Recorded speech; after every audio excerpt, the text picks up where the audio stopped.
You watch about dog, SK New Air this. The body out there, Sniper King I represent for I Am Sure Sports. You get to me, I say, when you want the latest news and sports and updates and all of that, check out I Am Sure Sports. You know the thing goes in. Remember, cover the whole island. Remember Kingston, Westmoreland, Galchester, Ocho-Race, Galtigo Bay. Everywhere. I Am Sure Sports. Check it out for the latest news and latest updates. Sniper King I represent. Where them feel like, ha. Yeah, someone on for the food from young, from where they knee height. I Am Sure Sports. Yeah, dog. Welcome to I Am Sure Sports. I Am Sure Sports. You know me there, I'm coast to coast representing. I mean, I say this is righteous representing for Omar. You don't know, come get the sports over here from near and far. Boy. Me say I am sure sports, one thing me sure about. When me say sure, that me not doubt. Come get your sports, get it over air. Come subscribe, repost and share. I am sure sports, one thing me sure about. When me say sure, that me not doubt. Come get your sports, get it over air. Come subscribe, repost and share. If me not sure, that me not say it. Know who score, that me not say it. Never know the game play, that me not say it. If me never seen a game, me not know who play. For your sports news, better come over here, so. For your soccer news, then come over here, so. If you don't love sports, still come over here, so. For the day done, you are gonna love over here, so.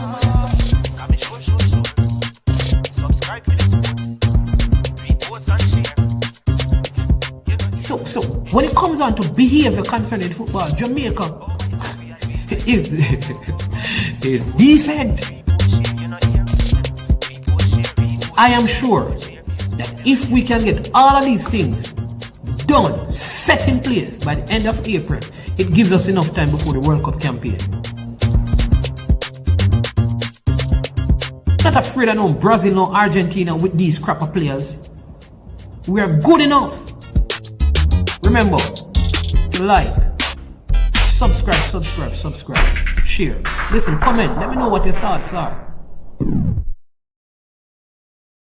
Tricknick Jerk Marinade gives your meats and vegetables authentic Jamaican jerk flavor. The spices are directly from Jamaica. Spices like jerk seasoning, allspice, scotch bonnet pepper, fresh scallions, thyme, ginger, and garlic. The key ingredients to a great jerk marinade. 0% sugar and low in sodium. You want to try it?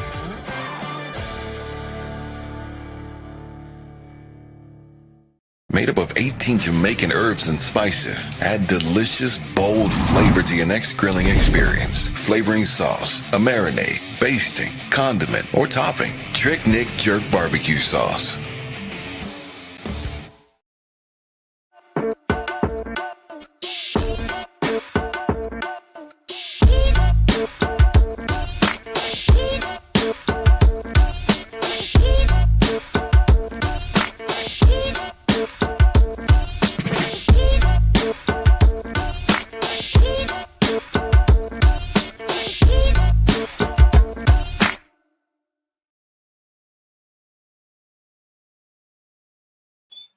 Yeah, hello.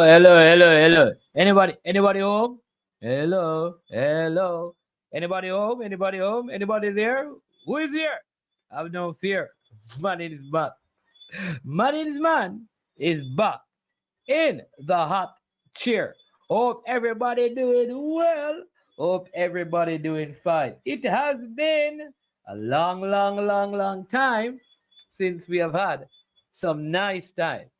Don't it, people? But you don't know, we don't leave the core and the foundation of the thing, We have to give thanks for life and life more abundantly. You understand me? We give thanks to the Most High God, for it is in Him we live and move and we have our beings, and we declare every day how great is our God and how greatly to be praised. People, I haven't done this in a while, so tell me, can you hear me now? I feel like I'm a newbie to this YouTube. You understand me? But if you can hear me loud and clear, let me know. If you can see me bright and clear, let me know. I want to say big up. Mr. Wayne Thompson, you're the first person. Please, you need to call in right now on the WhatsApp line and give us some update, what are going on with your parish with the football, because the amount of information that I've missed to put out, it would be so good if you can just call in and share with us what is going on over there right now, because I love how the football moving over your side of the town, you know. So yeah, man, call in and drop in and, you know, make we know what I got. It's our way. Do that now, man. Yeah, man, call in when you're ready. Give us an update with the leagues over there. You understand me? You don't know. You understand me? I know you sent some updates. And Danny Beckford, the man who around the center major league that is going on. I think they had some games last night. Danny Beckford, call. You know what?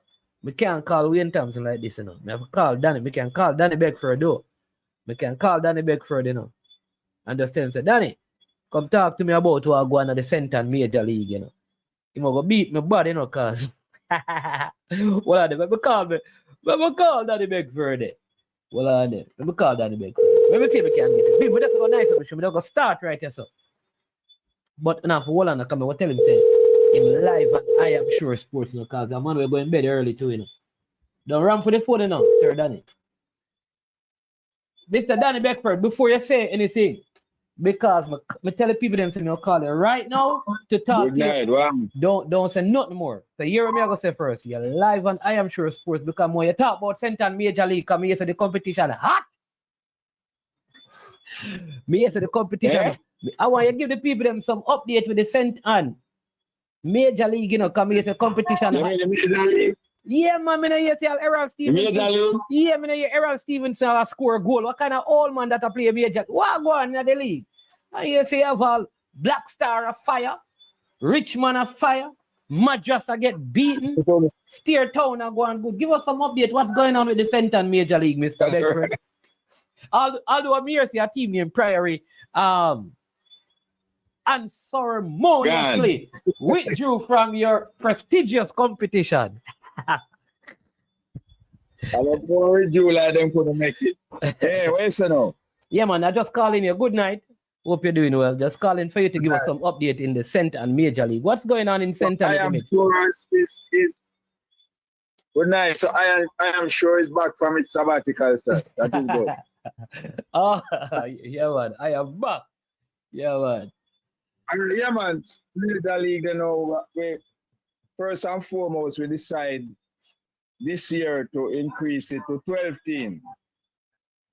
But to still work within a budgetary constraint, we for this year have 2 zones. So there will be more teams but less matches, and then the zones will be just 1 round. And we're going saying that to say that now all of the teams know that coming out of the blocks, you have to maintain the gallop. And it's not a 1500 meter or a 100 meter, but in between the so that you have to know you have the speed, but you have the stamina same. That being said, the competition is getting warmer to the point where it soon reach hot. So much so last night, Tuesday, yes. It was a very good match between Richmond and former champions Madras, and I must say, must commend the referee team too. They did an outstanding job. So Richmond became the victors 1-0, but even at the 89th minute, it could have been so much different if Madras had taken some of them chances. So it's getting hard. The new kids on the block like Higgintown have been facing a baptism, so I think they have played 3 matches and lost 3. One of the older campaigners, which is Mount Edgecombe, I think they have lost 3 too, but I think they are in a transitional stage where they're having some mostly youngsters on the team. So Black Stars, the perfect team so far with 3 wins. Steer Town started slowly, but them slowly building momentum, and they and Mannings, yeah, who have won 2 of the 3. They had Mannings. They had a very good match too, and it was 1-1, and in the 90th minute, a peach of a cross came across, and then the finish was superb from Steer Town forward, and Steer Town won the first game. Yeah, so Mannings got one of the top strikers in the league as well from last season. Mannings got the top striker, I would say, in heavy kangaroo main. But I heard you say something about Stevens Stevens, you might say old, I wouldn't say old in him, in the mid-30s, but him look the best so far, all being well that Main is really leading the competition, but Stevens looked the consummate professional, and he was a farmer, reggae boy and so. So we're looking good for the next round of the semi-finals and thing, but we still have some ways to go. Finish the preliminary, and as I said, the men are being separated now from the boys, you know, and due to the winding down now of the Premier League, we know that tomorrow and Sunday always have a lead to Premier League semi-finals. Oh, so because you have game, but you have game scheduled for tomorrow, so those games are what? Put off? Yeah, we have one game scheduled for tomorrow, so we have to make some sacrifice. Because even me myself did want to be in Montego Bay, but we'd have to be here taking care of business. But on Sunday, always lead to Sabina Park for that 5 o'clock and return encounter. You know? So I hope by that time still Mount Pleasant would cut and dry, but you know is that Montego Bay them playing. So Montego Bay has the pedigree. Yeah, and then your team in the your parish representative in the tier 2 were on the brink of the semi-final and suffered a last day defeat. Well, I'm telling you, the man them in a position where the last 2 games they just needed a point. From 2 games. To progress to the semi-final. Who are the coaches? The last 2 games. So they need 1 point from 2 games to make it to the semi-final. Who coach the team? My name again. I think Parchment was basically the assistant, but it was the other guy named with Parchment all the while. Meeks. Well, anyway, Meeks and Parchment. Meeks. Cover Meeks. Yeah. Okay. And they needed 1 point from 2 games. Oh my lord. Just 1 point. But it is something. The old bad habits from Lima from how long now resurface right there that with the focus should have been and playing some good football and them 2 matches there. You had all sort of quarrel and what about something where people lose them focus, people don't even turn up for one of the matches and so on. So you know, at the end of the day, them lost the 2 last one and finished out of the frame, but them still have a pedigree. But you know, the whole habits sort of take over from them in the last. So. All right. And somebody's asking like why the Major League? Because the Major League team are going to end up in a playoff to qualify for the tier 2. Why the first round is so short in the Major League? And, just to add, man, the winner of the Major League, the winner of the Major League, eh? No, they're asking why is the Major League so short in terms of the amount of games in the first round. Well, that's the thing too. Normally it was 10 teams up to last year, and each team played each other once. No, with the 12 team, we had voted with the 12 team weeks before the thing. So when you put them in a 2 zone, a 6, and each play each other, because it would make everybody play everybody, I think we would be over the budgetary constraints that we have. And I must tell the viewers, we're hoping that next year the people will come on board because they're seeing the thing. But for the last 2 years, it is the Centre football that has practically sponsored the thing association itself. From the gate receipts and the association itself. Gate receipts and you know, we have the venue, host a lot of things and so on. So, and then you know the Premier League again with Mount Pleasant and so on. So, but just have for them head drop on our shoulder. So at the end of the day, you know, we're getting some positive feedbacks and sponsors, but knowing that Beckford, you know, just want a man sponsor it and put him thing on. That's it. You know, we want value for the people and money as investors instead of sponsors. So I think we're looking good for next year to may have everybody play everybody. Yeah, because one of the good things is that you still have 2 teams. And everybody knows so well enough the different P's and then Q's. Right. So last night's game was a testament. It was a very good game if I may say so. The other thing is that you have 2 teams right now in tier 2. So if your winner of Major League, if they qualify, would make Centre of 3 teams in tier 2 and one in the Premier League, which would be very good for the parish itself. Yeah.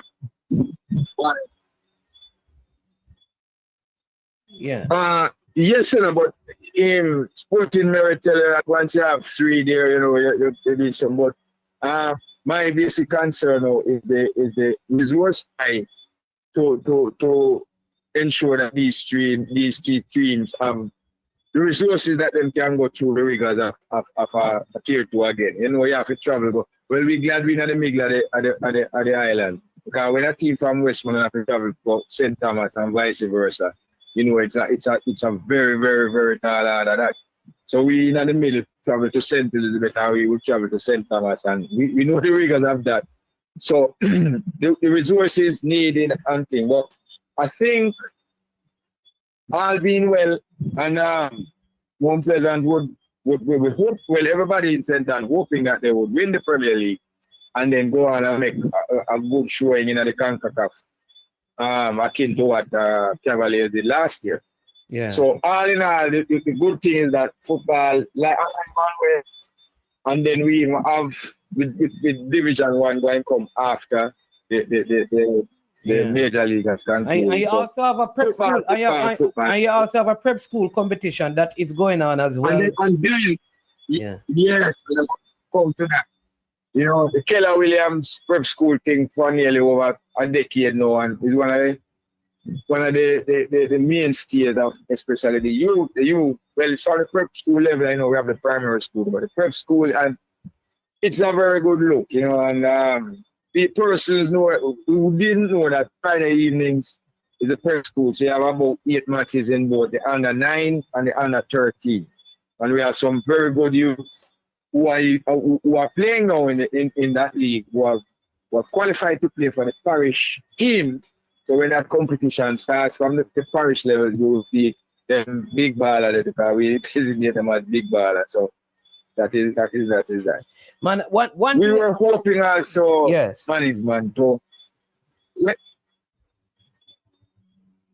We were hoping to resurrect the Pieces House this year, but we make our next effort by this weekend to see if everything will be in place. If not, then Business House may, at the end of the day, be a thing of the past. Because we're trying for the last couple of years to resurrect it, and Mr. Beckford, the level of sponsorship is what one thing I would charge you. But we're trying to resurrect back the business. Yeah. One thing I would charge you with, like what I'd love to see in this time, given that you have produced the like of a Lacey and Murray, who just graduated university and all of that, did well.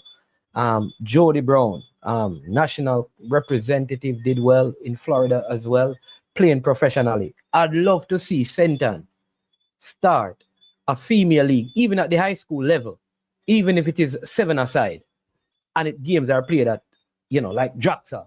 Same thing like the idea of the prep school league. Where, yes. You are up now.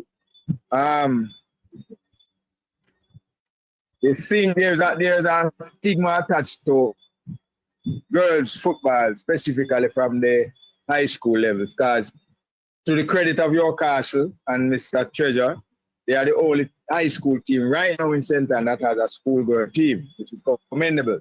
When we start 3-4 years back with a schoolgirl league, the stigma was there, and a lot of schools. Ochi High had one, and as soon as Jody left, everything just fell apart.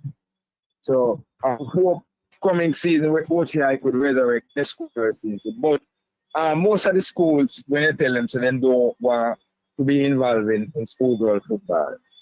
So, and there's that stigma attached to that. So we couldn't fight that still and so on. So, but what from the federation level, with all the thing now about restrictions being lifted from FIFA level and thing, they're trying to resurrect under 14 parish girls university. And I think we would be ready if it starts this month or next month. And there are some, especially girls, from the prep school side of it. And you might know our good, what's your name again? Yeah. From Marjam. Yeah, man. Yeah. Very good. Yeah, but we have a little girl maybe at this level. When if she Yeah. continues seeing her, there may be an next Jody Brown coming out of the parish in the next Yes. couple of years. Yes, there are a couple of You them know, who have so- played in the prep school league Because down she's here. playing amongst the boys. Yes, and she's a Right. standout. She's playing amongst the boys and she's regularly scoring 4 and 3 and 4 goals. Okay. Yeah, man. Yeah. So there is. So what we and then now, the good friend, Mr. Morrison, in branching out to other youth leagues, you know, Kingston and so on, so I'm carrying it to the island. So I should think once the momentum going and the resources going and the kids keep playing, you know, football will flourish for a level. My only disappointment is the level of support we're getting from the federation itself, especially for grassroots football. I should think over time now we can identify the resources, the JPL can put more resources into the parishes so that the youth between 6 and 12 can see more football. Yeah, yeah. And I'm because you see that with I think King FA is your name, because they have really taken a bunch of guys from Ochoria side, play them in D1. I think they qualify for the major So all league in now. all, no, Yeah. And they did well in the schoolboy football as well.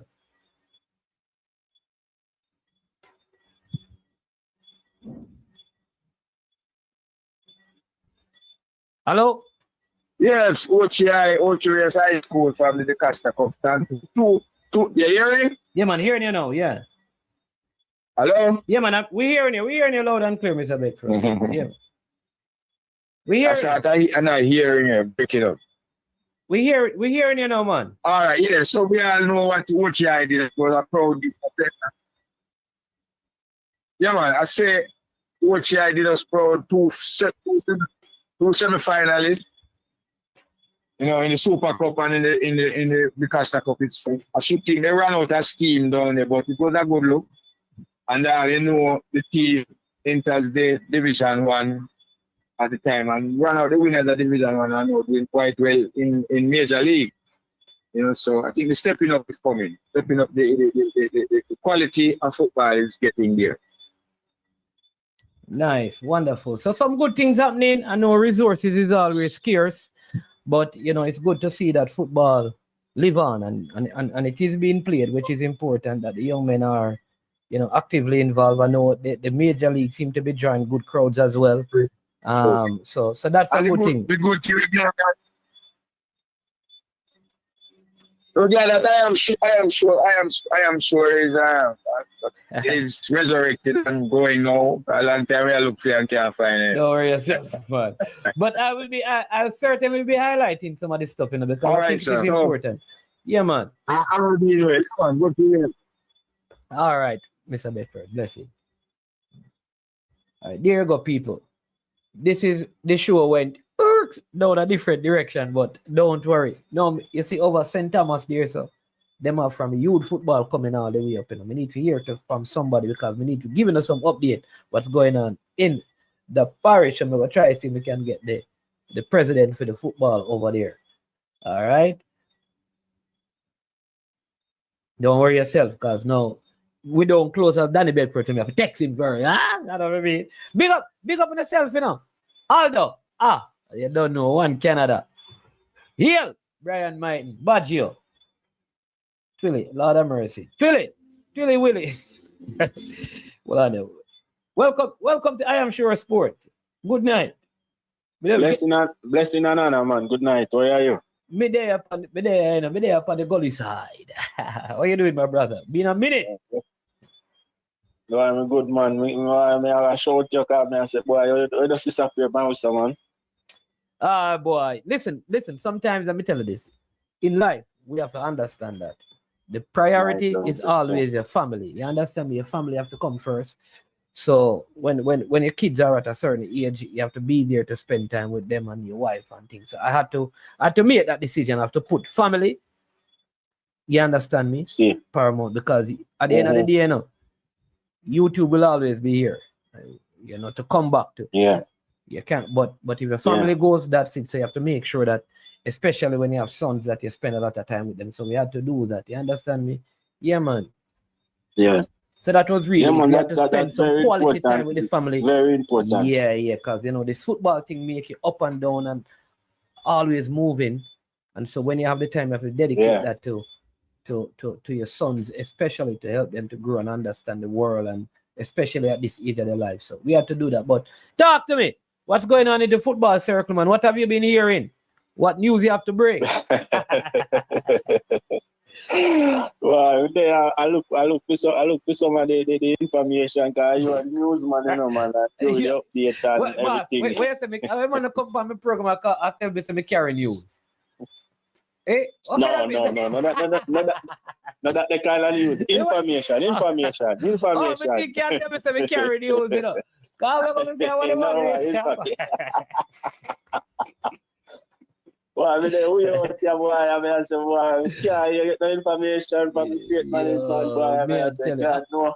But I mean, I tell him, I miss the people. That's why I know, say the man good still, you know, because, boy, you know, say, we come apart, like a family, you know, man. So sometimes we not see nothing, hear nothing, so we out there in Canada, I mean, nobody feels so me can't, I say, boy, I don't know if you're good at them, so me. Hold on, then. No, man, you can't be a Canada, my boss, and you don't go check out my restaurant and find out what I go on. Yep, me I go there soon, man. No worry yourself. Me I go down there next anytime you can find next month. Just check out the restaurant. And what you call the restaurant, ask me, you get the precise location. Yeah.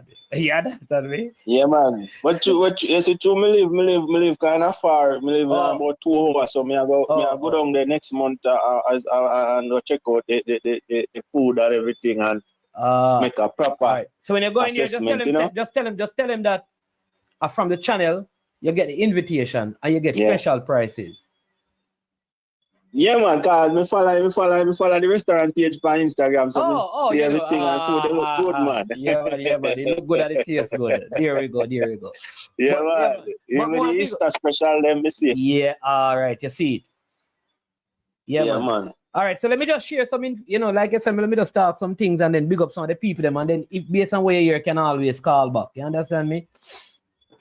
Yeah, man. Me glad to see man and hear advice here, man. Give thanks here, sir. Yeah, man. Every time, man. Blessings, man. Love and honor. Manners. Yeah.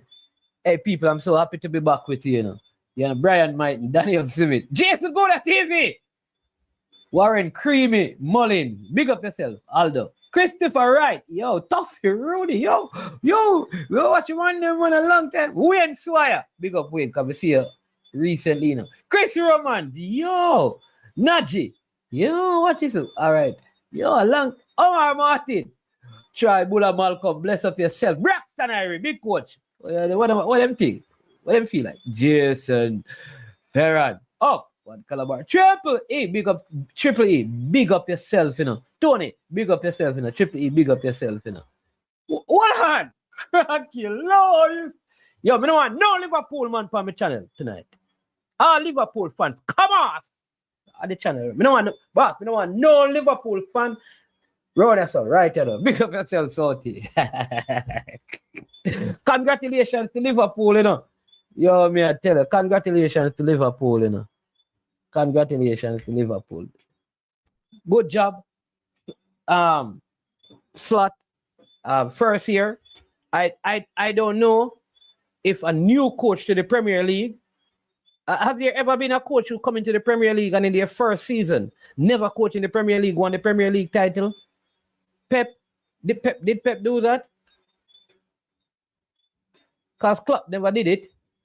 Alex Ferguson never did it. Arsene Wenger never did it. Mourinho didn't do it. Did Pep do it? Mourinho did it. Mourinho won the Premier League in his first season with Chelsea, or it was his second season. You know, if Jason Gona say I saw it go still. Mourinho did it. Okay. Thomas Tuchel never did it. I don't think any of the Italians who have coached in the Premier League did it. Oh, Mourinho did it in his first season. Whoa. That's good. So only Mourinho and Slot. So that's a big thing. And he did it with a team that Klopp did not win with. Because Klopp basically had the team and did not win. Who? Ancelotti win the Premier League in the first season with who? The Premier League?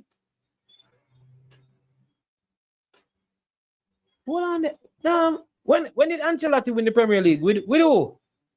In his first season. Maybe Pellegrini at City, when he came in with that Yaya Toure, the first Manchester United team there now. I'm not sure about Marino. So much people do it. Conte did it. Ancelotti won the Premier League in his first season. With which team? So to tell me, you know, because you're a Foxman as well, you know. But big up to Liverpool. You understand me? Big up to Liverpool. I think that is commendable what they have achieved, what they have done. And I think it makes the Premier League very. Oh, Ancelotti did it with Chelsea, and Mourinho did it with Chelsea. You know what somebody said to me today? Chelsea will be one of the only teams in England to win every male football title that is out there. Chelsea. They said Chelsea will be. Okay, so there you go. Fifth coach. All right. Because Chelsea would have won everything. If Chelsea win the Ranieri did it as well. All right, so the Celtics blow out the Knicks.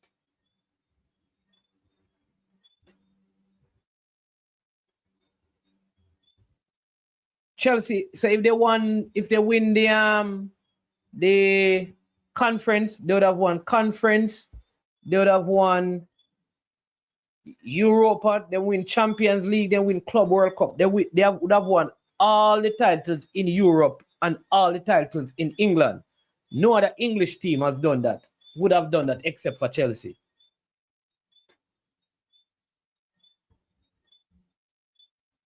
Oh. Yeah. Okay, so Bert is saying, Jason, that it wasn't his first season in the Premier League. Cause that I had that caveat in there. The first season in the Premier League that they actually coach. But let me just get on to some things right now. No, I a lot of things has happened and things while I was away. So let me just run through some of them. Still news, some, but I just came upon this whole thing with a lawsuit. I think Rudolph Speid taking out a lawsuit against Knockinz and Craig Butler. And thing. Listen, from my understanding,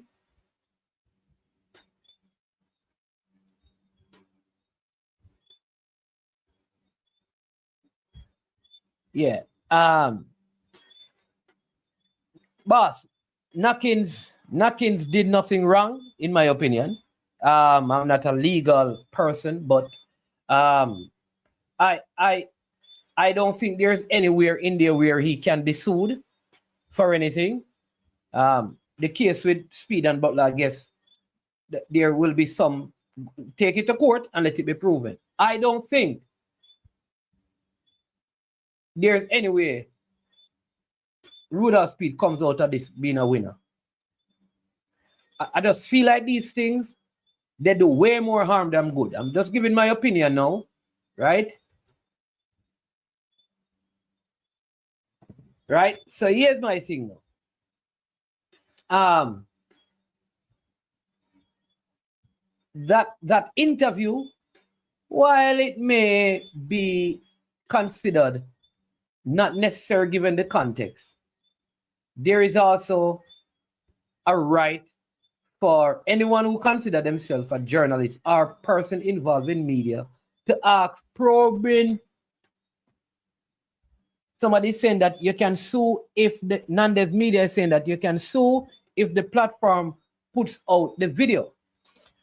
All right. So you sue the platform for putting out the video, but that would be after the court proceeding, because if the court proceeding leads to what was said being truthful and not defamatory, then you can go do that. But the first instance is not towards the media house or the media outlet, because if the information is proven to be accurate, you can't sue them. So wouldn't you have to go through the court proceedings first to determine if there's any validity to the information that was put out? If it is found not to be so, then you take action against the media house. That is my thing. So somebody comes on my platform and say, boy, the one Pesa is a madman in a clean clothes. Just as an example, right? Maybe Pesa is really a madman in a clean clothes. If it is proven that Pesa is a madman in clean clothes, they can't sue my channel for putting out that because it would not be defamatory. So I think the first thing that would have to happen is that Butler and Speid would have to go to court. And depending on how that court proceeding goes, then Knockinz comes into question. That is my opinion. Here's my next thing. But you see this heap of thing where everything, because I was told that I was going to be sued. I know that Ryan was told that he was going to be sued. Unseen was told that he was going to be sued. It seemed like if you say why Mannings man stop the certain things, because some people only want you to talk about them in a good way. You're not supposed to mention, you're not supposed to give any opinion that they consider to be negative. All they want you to do is to come here and speak of them highly and elevate them and esteem them and lift them up. And if you come out and say, listen, that is wrong, oh, we're going to sue you. How can you say that I am wrong? You're going to jail. Go and go sue. Sue all who wants. Sue all who wants sue. Sue. Because you must name sue. It is a way of censoring people. The threat of lawsuit is a way of also censoring people. Now, there are legit cases where people say things that are not to be said and they have no proof of it, and their whole intent was to defame the person, and therefore action must be taken because a lot of these things can affect people. Now, since that video, you know, like, it's kind of funny because I think since that video, Speid Club has done better. And not only that, and Speid have done financially better. So, did the video affect his reputation? Because after that video, Cavaliers get millions and millions in sponsorship for the CONCACAF game. All kind of government agency. After that game, thousands and thousands of people went into the National Stadium to watch Cavaliers. So, did the video affect the reputation of Cavaliers? Is there proof? Can it be proven? I think all the YouTube videos that have come out against, like Craig Butler, because people have said a lot of things about Craig Butler that he could have sued them too, you know. If suing is a thing, you know. All Michael Ricketts could have sued people. Dennis Chung can sue people. I mean, man can sue people. No, but at a serious level, right? So, if that is the case, right? Butler could have sued people because things have been said about him as well. Even publicly, on platforms. In the early stages, Speid have said things that could be considered defamatory against Butler, and Butler has done the same. All right? So I don't know how one is going to use this to say this has affected my earnings or my reputation. Yeah, Michael Ricketts, was it defamation? Yeah, that was. If those words were used, that is a serious problem. But I am not. Listen, I don't want you to walk away because I know that's why I can't manage YouTube now. Because a lot of you will listen to me and walk away saying that Mannings man is saying that nobody's supposed to sue anybody. I am not. I made it clear there are obvious cases where people have crossed the line. This is football, and in this context, because both men have been at each other, I do not see. You see, at the end of the day, when it comes on to conflict of interest, where it was mentioned, even the people involved have admitted, yes, there is a conflict of interest. But right across Jamaica's football, there are conflicts of interest. So, what must be asked?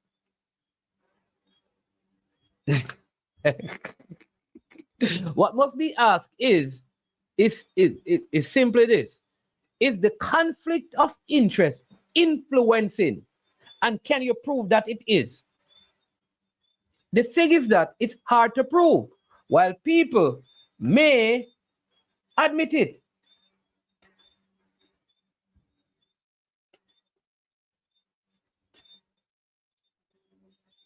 All right, this is a media person. It says, people say derogatory things about others, but the aggrieved chose not to sue. Nothing is wrong if you choose to go that route, but you take the action to win. All right? So listen, you see, we get to this thing, I am telling you, a lot of people will be censored. And I have an attorney in training. Never call you Mannings. Stop talking about things hard to prove, Mannings, man. You know, I'm not going to Mannings. I mean, you have to the nonsense. Oh, you're going to prove it? Mannings, man, stop. You know, the conflict of interest is not hard to prove, man. It's basic. In fact, Mannings. No. I'm doing a comprehensive. Mannings, I'm doing a comprehensive show tomorrow on this topic. And the topic's related. No, man. What I'm saying, Cranky, is that like people have admitted, including even Mr. Speid Butler, all of them have admitted that yes, there is conflict of interest. Yes. Across, because we are so small, anybody involved in football have some conflict of interest. No, what you have to do now is that, okay, is the conflict of interest the reason behind this? That is the real thing. How do you prove that now? You are the attorney. Talk to us. The reason behind what? Like, for example, if let's use five Cavaliers players are in a U20 team, how do you prove that it is influenced by conflict of interest? So I think you gotta go back and say, does the conflict actually exist? Yes. Right? And they admit it. And the conflict is the conflict is pervasive, right? Yes. So the inference is gonna be, is the person who is conflicted, are there mitigants in place to prevent that person from influencing the process about player selection? Is there any process and standards and procedures that are put in place to preclude this from happening? Well, maybe they aren't. No. And if you have them, have they been circumvented? Yeah. True. Those are good questions to ask. But I think I'm taking. All right.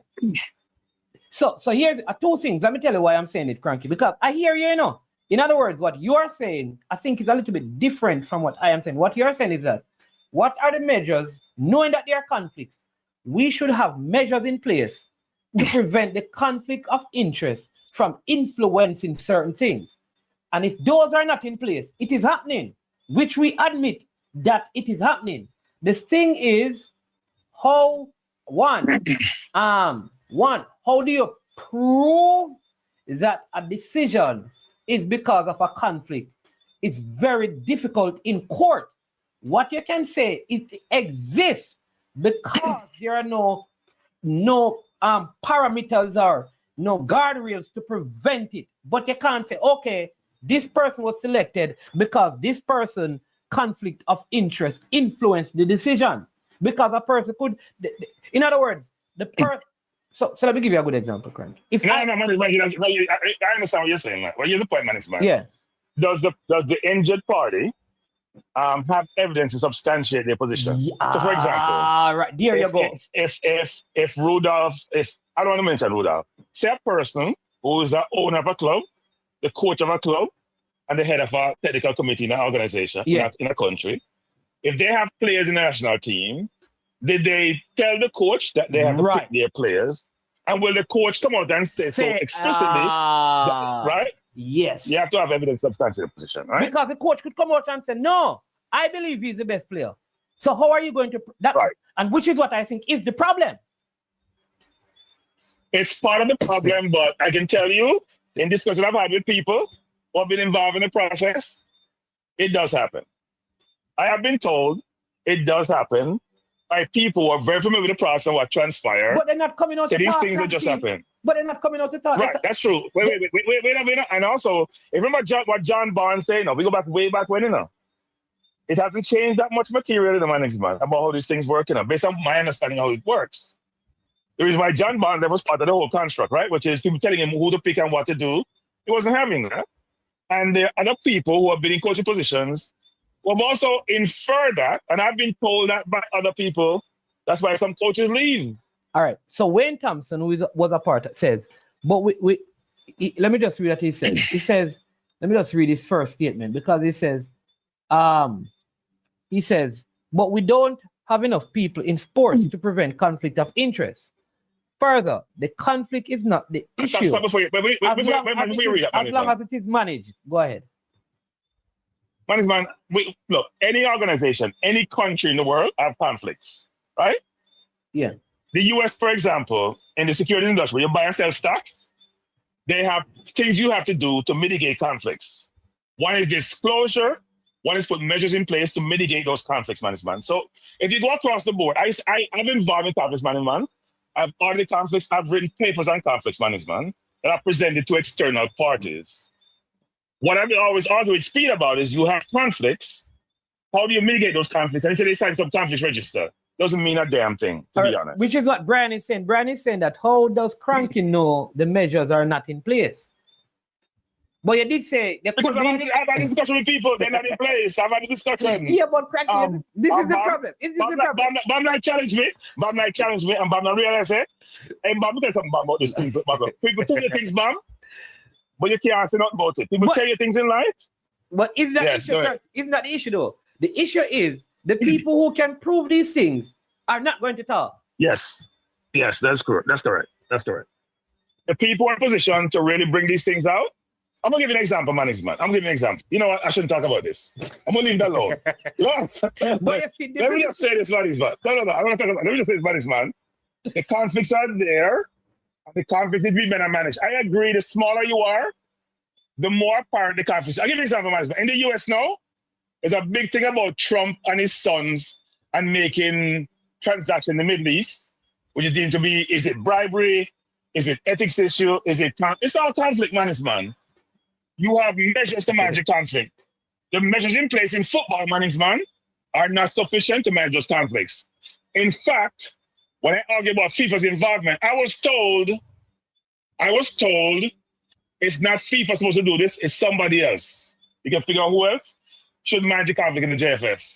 I'm telling you, man, I'm doing a show tomorrow. But it's going to be much more expensive. Go ahead. But do you know that if the breakers of the law are the makers of the law, it makes the laws that are being made flawed?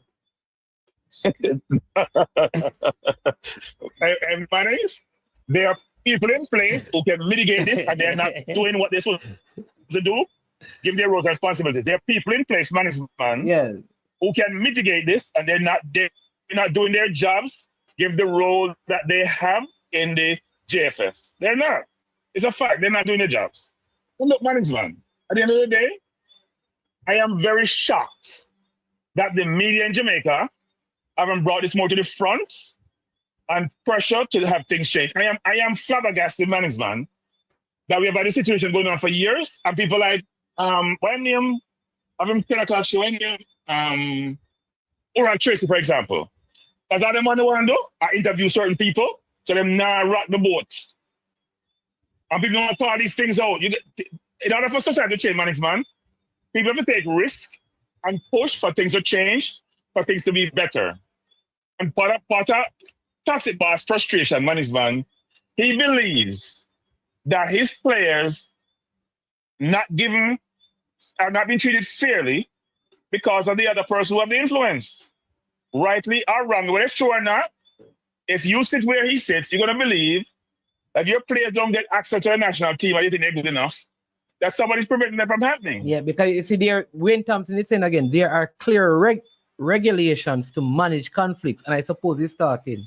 But you did also say that people can circumvent, which we can't. So this is the thing, where is the burden of proof? how are we going to prove these things? Because unless you can, you have to have like whistleblowers. Yeah. So That's why Brian is saying it. Because Brian said it, that is why you will have this defamatory statement lawsuits. Because if you say there's conflict, the court is going to ask you, prove it. And unless you can get a coach to come out and support your argument, you're going to be in problems. No. It's not proving the conflict. It's proving that you have the conflict of influence, the selection. No, that you have actually done something, and you have done it based on the fact that you're conflicted. It's not that you have the conflict. The conflict is there. It's obvious. It's clear as night and day. The question is, did you get an unfair advantage? Right? You get an unfair advantage because of the conflict that you have. That's the question. It's not about the conflict itself. The conflict is clear as day. You can't be the coach of a football team and the owner and run the technical director and you know say that the conflict. That makes no sense, management. No, but that's especially so here's the question, management. But Cranky, that's what I'm saying to you, Cranky. What I am saying to you is that remember, he has even admitted that yes, there is conflict of interest. And then he will say, then he will say, I don't make, for example, somebody just said about coach selection. Remember, like Mr. Speid, for example, has said, I do not select the coach. I recommend the coach and a board selects the coach. Management, we gotta be careful of the management in life. There's form and there's sub management. There's form and substance. Go watch his interviews, management. Go watch, if there is an interview he did, go watch the interviews, management. Then pass a reasonable person to make an assessment of what he says, whether or not he's influential in the process. Go watch even the recent interview he did a couple of days ago when Cavaliers beat Portmore. Go watch the interview, management. In fact, you know what? I'm going to play something tomorrow and make the case that it's hard for a court to say this conflict is not in place and this conflict may not be exercised. Because here's what's going to happen, man. When you go to court, management, there are things that come out, which you don't anticipate, Well, you brought up a great point earlier. Yeah. Right? You brought up a great point now, which is this. So you go court, management, and Butler's going to say, or I call him Toxic Boss, going to say, here is the history of this. But better never take number video. What do you mean? He's Toxic Boss. No, man, I'm just kidding though, because everything on YouTube be a lawsuit. I call him. He and I have a run in top years to management on your channel, and because of that, to me, he's Toxic Boss. All right. I told the man to compromise, and the man start possible me speaking spoken. I'm articulate. I brought up that with somebody, but continue make it. No, but the point is, management, is that when you go court, management, you'll be shocked what comes out in those proceedings and what the defense attorney is going to bring forward. Even things may not be, unless the judge strike it, part of the conversation. When you have grievance, you'll bring it out some shape or form, management. So the JFF may be in a very undesirable position based on this lawsuit. My only thing about this lawsuit is this, and I'll talk about that tomorrow in my show. Knockinz is the only thing I'm concerned about, because people don't realize is this. The kid said, I don't want to have this situation occur, because I don't have no money. Right? I told him kid because he's under 30. That's my car to the kid. So then he has to go get a lawyer, management, and pay the money. Toxic Boss said he have him lawyer. Does Knockinz have a lawyer? Knockinz already said. So he's caught in the middle of this, management. It's unfair. And I don't think he should have been sued in this situation. That's what I'm saying. But all those people talking about, I don't think so. He's put his video up to be sued. It's unfair to sue him. Yeah, I believe so too. I think he should be left out of this and the two men go and fight out them things. That's what I believe. Yeah, they should have gone to court a long time ago. They don't like each other. Yeah. I think one has been overly aggressive than the other, to be fair, because every circle I see one who is toxic, who is berating this man, and at some point, something has to give. Right? And I'm sure the person doing the suing got advice from the attorney, say, you have evidence to say this is true or not? The whole things with Forbes and all that, I'm sure that's part of the evidence that he may have to say, I've been defamed. And therefore, I know I can win a court of law. Yeah. So nothing gets caught in the middle. So here's what I'm going to ask. Knocking? Yeah. That's fair to knocking. What I'm saying, if you said that you have been defamed, but after that video, you had a packed stadium. You spoke glowingly of how many sponsors came on board, the government, for your games after that. How does those two things reconcile? Because you're saying that. So you can fit it in two things. You can fit in two things. Yeah. Right? There is the I have been injured doesn't mean I can't do well subsequent to that injury. So I may be injured at a point in time and I lost funding, resource, whatever, but I've bounced back because I'm missing, for example. So in this case, you don't have to prove that you have lost funds. Well, you're supposed to be able to quantify what you have lost, right? So you met, man in mind, think about this now. What have I lost? Maybe I've lost access to players. Maybe I've lost credibility. Maybe my standing community has been affected. There could be so many things that inform how I feel I'm deemed to be injured and what I'm seeking compensation for. And the question, how do you quantify that compensation? Because as you're saying, well, it seemed like you have done better post this event than you did previously. And one could say the things are not correlated because one is about something totally different that transpired, a one-off event, may never occur again, versus something which is more of a continuum, which is it exacerbates situations concerning me and my situation. And this person will be defending me for, because this is not one time event, the Mannings man. A lot of history come up in the discussion or not. You've been defending me for years, and eventually come to the point, a Christian the way I say, you know what, this can't happen anymore. Yeah. That's what's happening. So, one lead by saying this. I'm sorry for knocking, and it's not fair to the youth. He's trying to do a thing. And what it does is put a chill to YouTubers, because now people are going to say, you know what, I can't take any risk by saying anything which could deem to be negative in this space. I'm telling Robert Williams, this is RFM says, management, his Speed made 100 million. He can say he has lost because he was really looking to make 300 million and the defamation prevented it. No, before the hold up because he's never made 100 million before. He's never made 100 million before, so proof. You gotta have a history of earnings to substantiate that money. No, but maybe he will say, I never made 100 million. Imagine if this, which is true, you know. But I'm saying that this is, I'd love to see how one of these defamation things actually worked out and how the person was quantify the value of their loss after the claim. Because I think in this case, because it is such a, like, to say that a person is conflicted is a common thing in the sport. How does does the conflict give does the conflict give you an unfair advantage? That's the question.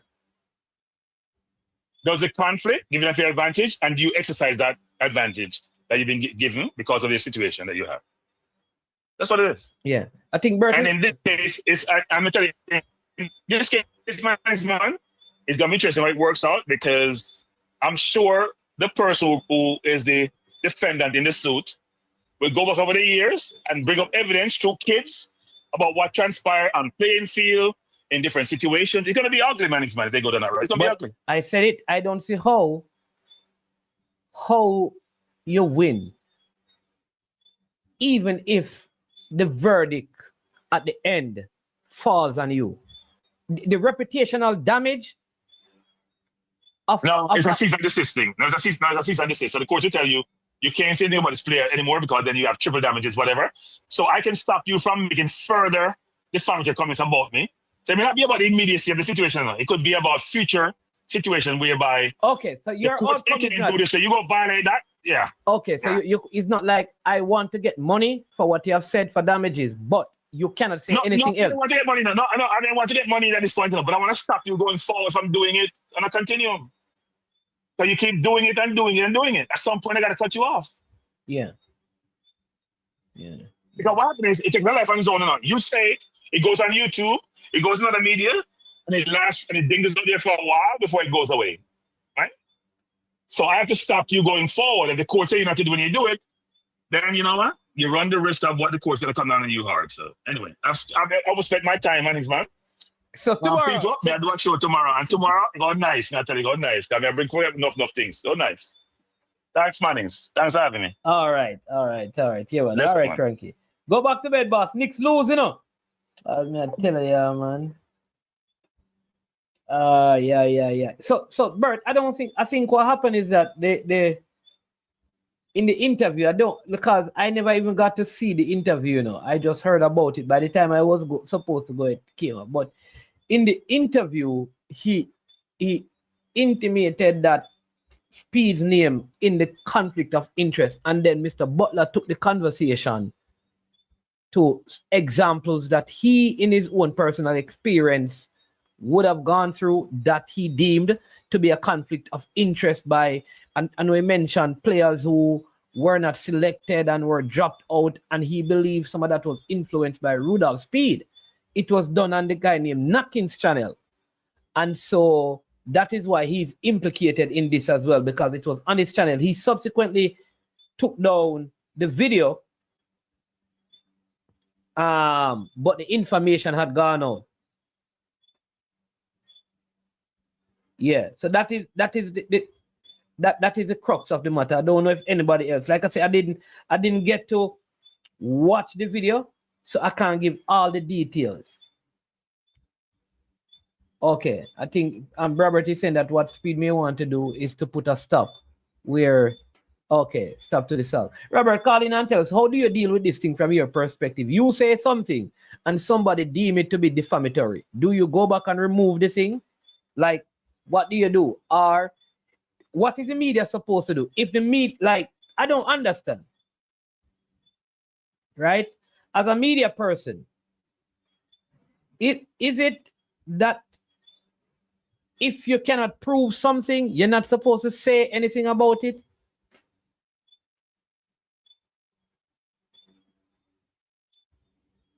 Right. So is that how the media operates? If you can't prove it, isn't part of media work to ask probing questions so you can get proof? That is what I want to know. All right, so we have someone who is a long-time person in media. Maybe he can help us. Explain to those of us. Good night, Mr. Williams. Go on. Yeah, man. How you doing? I'm doing fine, man. I was wondering where you went. Long time I haven't seen you. Oh, boy. We can't understand the people that from sentence to them can't see me, you know. I mean, on the channel. Oh, there you go. There. But my argument on this whole thing, though, Mannings, man, I think there must be a backstory to it, and it is a backstory that is of significance, because I don't think Rudolph Speid is just going to get up and hear somebody saying something defamatory about him and just fling out lawsuit left, right, and center. I don't think so. I think, as I said in the post, that this must stop. And if I have to sue you to stop you from continuing to defame me and slander me, I will have to take that action. Where I think so where I think the action, especially with the young journalists, they are, I don't know if you call him journalists or whatever, Knockinz. As I said, there must be a backstory to it. The backstory, I think, would be, did Mr. Speid have a conversation with him prior to suing him? Oh, I see what you mean. Yeah. Like he said, listen, what? But obviously he did, because he took down the video. Exactly. But what if he had a conversation with him and said, take it down immediately? And it was there for another week before he took it down. Well, you know what is interesting, you brought up a very good point, because when the video came down, the person put up a post, Knockinz put up a post, basically suggesting that he was forced to take down the video. So seemingly, he had no intention to do so, but was forced to. Because, listen to me, like, sometimes we come into these things but without. If I let's sorry to cut you, but say you, I said something defamatory about you. You talk to me, I take down the video, and then after I take down the video, I make a post and I say, I was forced to take down the video.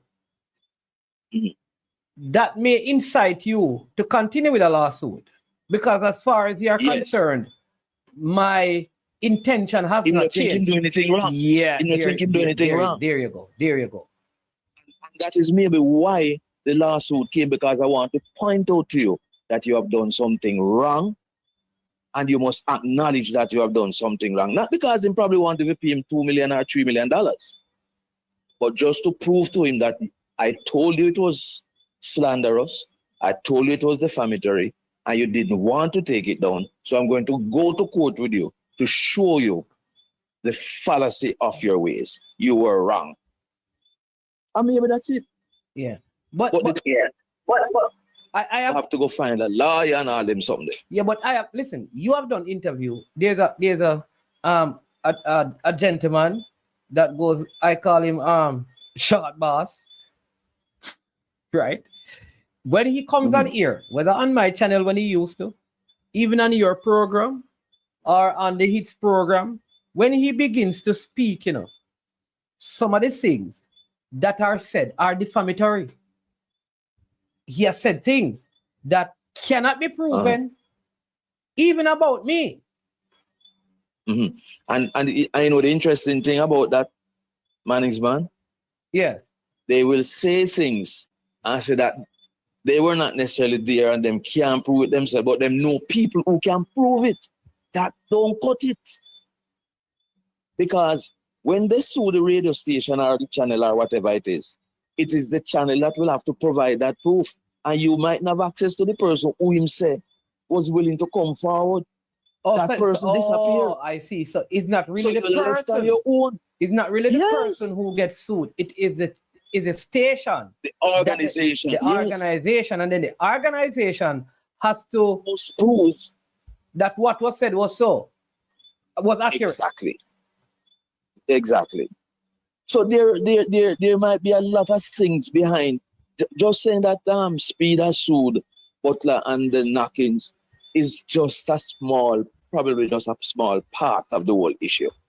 Because obviously there would have been things going on behind the scenes. Yes, and you mentioned something earlier that people use the whole sue thing to censor people. That is true. Because the moment you say something truthful about somebody, them say, oh, we're going to sue, you're going to sue. But guess what? That is just because I've had that experience. I can share it. I won't call names. I remember back in the day long time ago, we did an interview with a coach. He was a part of the national setup. Captain Parental, Captain Strong and thing. And he spoke out about Captain and some aspect of the football thing. And when it came on the news, Captain called him and he would take Jesus off of the cross. Say, he never said that. So when he called us back to say, oh, if you go say him say them thing, they will just press the button and play the tape. Yeah. And when he hear himself saying it, him just hang up the phone. Yeah. Okay. But he would go everywhere to tell you that he never say it. That's how it is, boy. Media things. You have to just be guided by the principles of fairness. Yeah. But listen. And as much authenticity as you can. There you go. Because you interview people and you ask them questions, but they have their agenda. So they come and spew all that they want to spew and leave me not continuing that interview.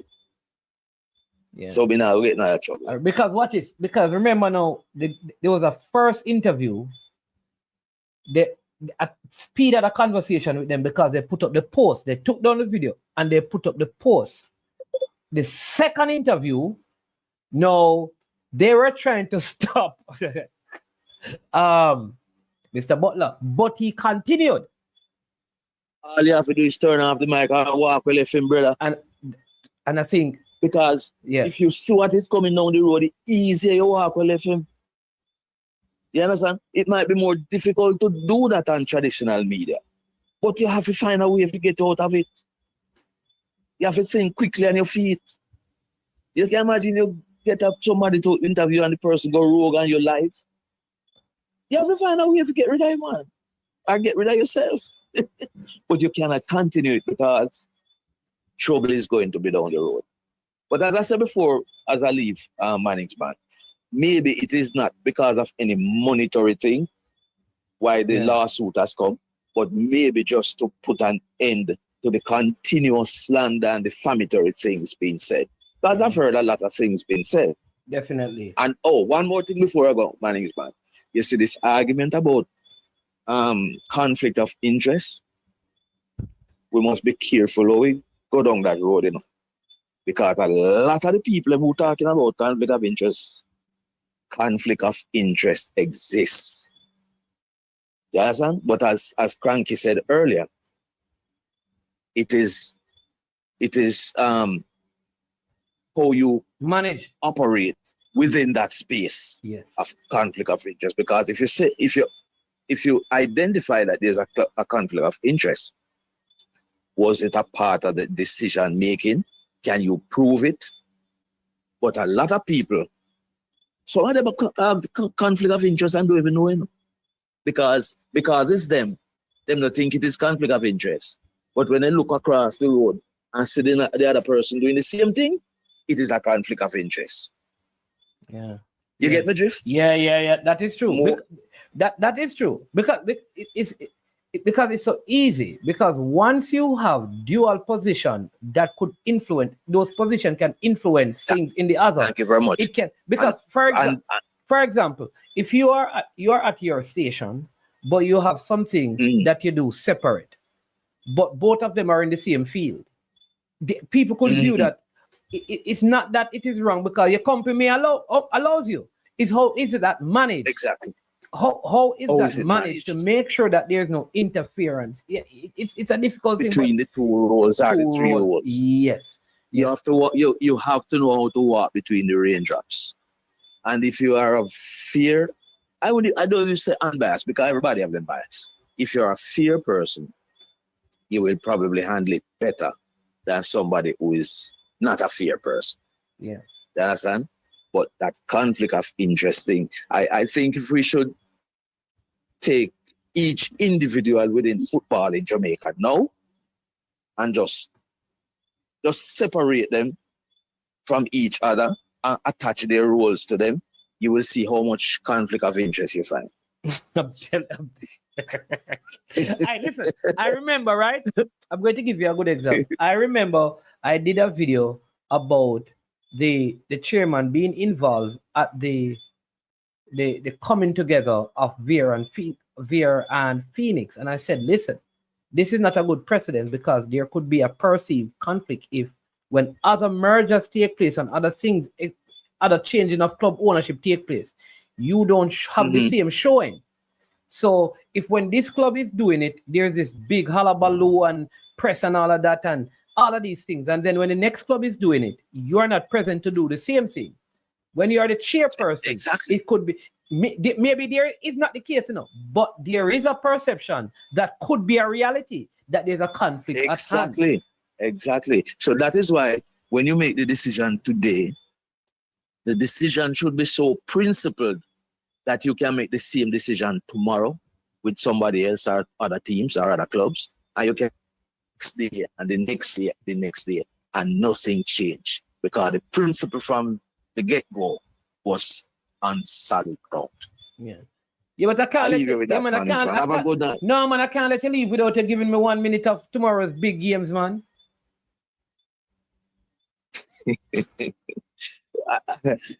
The big game tomorrow is Moby against Mount Pleasant. What's the big game? Two big games. Yes. The bigger game. I mean, say the bigger game. The bigger game. Yes. Because, yes. I mean, it's 4 teams left in the competition.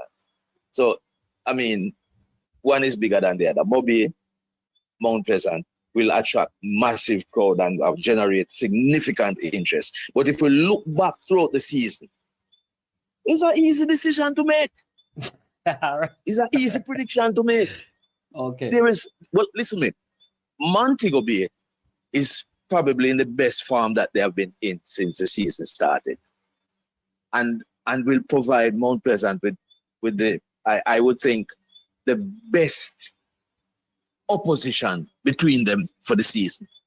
But the way that Mount Pleasant been going through this season, brother, the way they have been going through this season, it is really going to take something significant to take them down.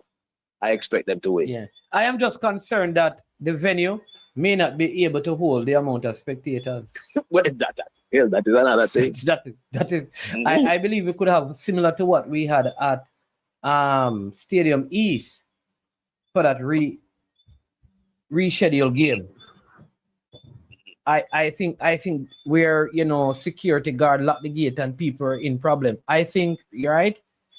I don't, because Catherine Hall holds less than Arnett Gardens, Really? Yeah, the capacity is less than Arnett Gardens. So how does this semifinal fit in that venue? That might be a challenge. So, and let's hope that the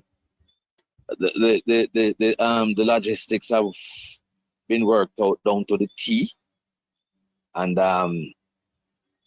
proper management is in place, and the security, and not just in place, executed, because it could really be a challenging. Like 7,000. I think it's 7,000 or 8,000 max at Catherine Hall. Whoa. Okay. Well, let's hurry up and get it back into the bigger venues. Yeah. Yeah. Romantic where people always come out to enjoy football. And not to mention St. people. And I'm saying that then you have the Arnett Gardens fans who... And Arnett Gardens supporters go everywhere with Arnett Gardens. Listen, all right, let me give you an example. It's a big thing between them and Cavalier. The last time Mobile United played down there, I think against the same Mount Pleasant, they had to open up the other side. All right. And that was not a double header. Mm-hmm. A lot more at stake this time. Yeah, man. Much more. All right, so big up yourself. My only thing though is we might get the kind of quality game that I would really want. But Mount Pleasant is going to win still. Conflict of interest speaking. Absolutely not. Just fairness and balance. All right, Sir Williams. Big up yourself. All right, have a good one. Yeah, man. One of the real generals out there when they come on to, the sports programs and what's the score on Irie FM. Yeah, there you go. All right, CC said that he's going to call. So Sauti was asking, that's Robert Williams, who was on from Irie FM. There is no slander and defamation without publication. The media is the conduit, so can be sued. Okay. All right, that is big up AM Henry for your insight. We have a careful now. We used to call him Comedy Central, but it's not Comedy Central. It's CC. No, you can ask the Comedy Central. Well, management, I need to ask you a question now because I look for your YouTube, I still see the video with CC in the title. Yeah. I want to know if that video will be retracted. Which video that? What did the video say? Well, CC, something about PFP play and some controversy, something where I don't recall any of those things. So the person who does say it, not ever come out and say anything. I'm see my name in that video, management, for YouTube. It affect my reputation. So what? So you didn't talk about pay for play? No, that's why I'm saying. No. So what? See, you confused me. First was I said that. Oh, so you did not say that? No, I did not say that. We're not. What? See, hello. CC. Oh wait, say now you hear me? Yeah, you hear me? We hear now. So what did you say? Yeah. No, that is the person needs to come prove what did I say. But Mr. Mannings, man, you have my number. She should have just called me. No, CC. Mm-hmm. What did so you're questioning the title or the content? Which one? No, man, I'm saying to you the title. But the title was dubious because it gave the impression that I was saying these things. Was your picture there? No, my picture. No, but my name. I'm name CC. No, boss. What do you mean say you're alone in CC? Management. How you gonna prove you're the Clarendon College mate? That's what I said. How you gonna prove I mean making him famous, management. Where are you before Clarendon College? Or Cornwall College? How you gonna prove that CC is you? What is one? Where's the proof them? Yeah, how you are going to prove that when you said CC, pay for play? Why did you take it up as you? A CC will say your name is not CC, boss. Oh, so okay, so then But the acronym, all right. So the acronym It's not, CC it's not an acronym. is ascribed to me. This is not an acronym. No. Duckland says crab circle is called CC. No, management. Come on, the management. All right, here we go. You know what? All I'm saying is though, just change the C to something else. No, so DC or RC or something. No. I want my thing to say CC, Comedy Central. So what me I say, management, and the subject matter. What you can say? It was referencing me. I remember I had to call. Yes. So you clarify.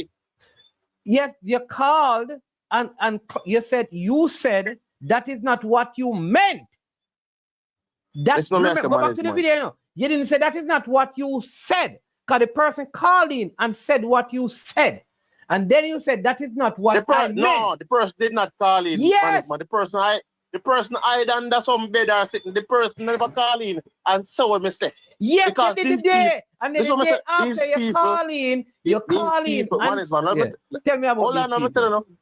These people like to come and make comments and hide behind the comments because I don't even know if they're real. Some algorithm or something. I don't even know if they're real. So I'm saying to you that. But people could say the same thing, CC. How do people know that you're real? It's not that they have met you. No, because me is a man like this man is man. If me I say something, me call. Notice me call no.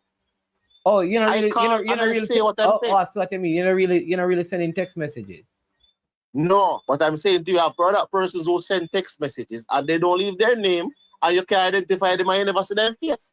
So you don't even know who is this taking. And they're trying to slander your name. Okay, so I'm saying in the attempt. So your name is to slander. Your name is what? Roger? The person. No, this is my message. My name is CC. So me I say, because that person don't know my name and he don't know me. So he attempted to use CC. So CC is my name. But no, and I'm saying to you. You know you're fighting and losing because CC, because you cannot, your CC is not your name though. That is the problem you're gonna have, you know. Mannings, man. If me tell us my name is CC, just understand it. So if you want we produce a legal document with CC on it. Yeah, right. Because the person can say I was referring to CC. Man, all right. All I'm saying though is the person was erroneous in his actions or her actions, because I don't know who it is. His or her actions. And whose reputation has been damaged? My reputation. Yeah. So nobody knows who CC is, but that reputation has been damaged. Everybody knows the person who is speaking on the phone now is identified as CC. But they weren't using your voice though; they were using initials CC. Yeah, but man is man. Me I tell you. Do you know? You know people see me on road. You know what is funny, CC? You know the person who made a statement first, name start with C, and surname end with C. So maybe at them make a statement and then come blame for me. So imagine, imagine a man stop up on the road or you get a phone call. Remember say me end up call the program, you know, somebody call me and say, and I say, yo, what is this here that you have been saying? So I say, what do you mean? So I said, then I saw it on YouTube and I heard that. But CC, to be fair though, CC, it is not far-fetched for you to come have some very outlandish ideas and thoughts, you know. Outlandish ideas and thoughts. Listen to me. Any ideas or thoughts that I posit is not necessarily outlandish. It's just that some people mind are too small, so they can't conceive. It's outlandish. People can't conceive. I'm saying to you that but you have things, what on the management, you have things that you can say. No, what on the management when I say you have things that you can say, and then you have things that you cannot say, or you tried not to say, because at that point in time it requires you having certain proof or certainty. No, see, that taking let place. me give you the definition. Because what you're saying is exactly what I just used. The word outlandish means strange, unusual, or unconventional in a way that is surprising or difficult to accept. All right, so even if you want to use and say outlandish or anything of one of those things, if you want to use the word outlandish or difficult to accept, and I said it to you again, man, most of the people who are failing to accept things that I've said, them brain small, so they don't really necessarily can. It's like the ability to understand or overstand what I've said. They don't have it. So the first thing they try to do is attack me and my character. So they don't even try to digest the idea or what I've said, but then they start running on your character. See right now, Duckland down here, so I say, me not have no reputation for damage. Duckland, you don't know me. I mean, don't know your brother. You don't know me. I don't know you. Right. So what are you going to tell me? Say I don't have no reputation to damage. Who is you to tell me about my reputation? You just want to let me come on there in the comment section, just like a bot in the comment section. See. Let us when you go in the comment section, and me and you have a conversation. Let me ask you a different question. No, a Chelsea fan saw me today and said if Chelsea win Conference League, they would have had a better season than Arsenal. And if Manchester wins the Europa League, they would have had a better season than Arsenal. What are your thoughts on that? One, and what are your thoughts on how the referee handled the Tivoli Gardens Mobile United situation that led to the goalkeeper being red carded and an ex-player being red carded in that game? Yeah, so the situation, the first thing we did say, with regards to Chelsea having a better season, I think there's a couple of things. I believe that it's not by nature of Chelsea just winning a title that we would have had a better season than Arsenal. I think if Chelsea wins that title plus qualifies for the Champions League, I think our season overall would be a more successful season than Arsenal's season. And it's because we would have achieved the same thing that Arsenal achieved, which is to qualify for the Champions League. And we would have won silverware in a competition that we entered during the season. Whilst Arsenal would have qualified for the Champions League and failed to win silverware for any competition that they entered during the season. But if you want to look at the quality of season that Arsenal had, if you should look at the quality of competition in the Champions League and say it is much more difficult for them to win the Champions League vis-a-vis us winning the UEFA Conference League, then that is a different conversation. But by virtue of we enter the Conference League, we enter the Premier League, we enter the FA Cup, we enter the Carling Cup, right? At the end of the season, we qualified for the Champions League, we won the UEFA Conference League. If we win the Conference League and Arsenal enter the Champions League and every other trophy we are in there as well. So Manchester United qualified. Then, but based on your hold on. Let me adjust, but you have to let me ask the question first before you answer the question. So Manchester wins Europa League, qualify for the Champions League. They have, so which is they will qualify if they win Europa, right? They qualify for Champions League. They have had a better season than Arsenal. All right, so let me put it into perspective. Manchester United would have not had a better season than Arsenal because they had to win a title to qualify for the Champions League. So in order to qualify for the Champions League, they had to win a trophy. So otherwise, they would not have qualified. So they would not have a better season than Arsenal. But Chelsea would. But Chelsea would. Because Chelsea would have qualified through the league format similar to Arsenal. So we would have automatically qualified through the league similar to Arsenal, and we're not far off on points. So I'm just saying, given the context right there, Manchester United would have to win a title, which means that Chelsea cannot win a title, and still qualify for the Champions League. As a Chelsea fan, let me ask you this. If you could trade seasons, would you still keep the season Chelsea had, or you'd prefer the season Arsenal had? If I could trade seasons, if both of these seasons were started out, no. where things are at right now, which one of these seasons would you take? I would keep my season. Okay, all right. But look what put it like this, man. If I could have played in the Champions League last season, then I would have switched position with Arsenal at the beginning of the season. So given the competition that they played in, I would have wanted to play in that competition. So it's a different thing. And that's why I'm saying it's not necessarily trophy alone, because you just lose me right there, so but no, look what I was saying is that I am saying that. So you would not take Arsenal season, but you'd want to play in the Champions League. I don't understand what you said to me. All right, so what I'm saying to you is that I would not take Arsenal season as it is right now. Right? As it is right now. But if you said at the beginning of the season, Chelsea are going to play in the Champions League, then yes, I would want to play in the Champions League. But as things stands right now, the competition you're saying that you'd rather, if you had these 2 seasons next season, you'd rather play in the Conference League and win the next Conference League title than going into the Champions League and finishing in the semifinals. No, that's not what I'm saying, man. Next season, every season is different. No, so that is what. Here's what I'm asking you, though. I'm asking you, if both of them are put in front of you, which one you would take? I mean, I understand what you said. Anyways, which one I would take is the one that I'm in right now. But then you're saying that. So that's what I'm saying. So if you could take a season, you take the season that what you have accomplished.